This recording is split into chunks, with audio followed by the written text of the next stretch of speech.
நோக்கி நீங்கள் செய்த காரியத்தை பாரதிதாசனும் அப்போது செய்திருக்கிறார்.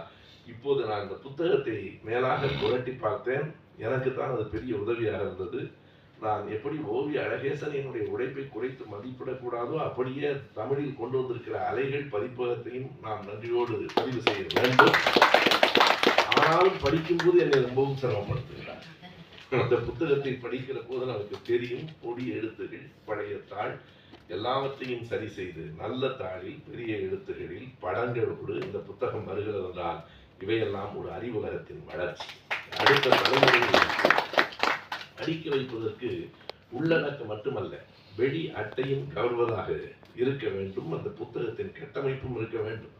நான் பல்கலைக்கழகத்திலே செனட் உறுப்பினராக இருக்கிற போது ஒரு முறை எடுத்து சொன்னேன், இந்த பாட நூல்களுக்கு நல்ல அட்டை போடக்கூடாது என்று ஏதாவது கொள்கை இருக்கிறதா என்று மாணவர்கள் நீங்கள் பார்த்தால்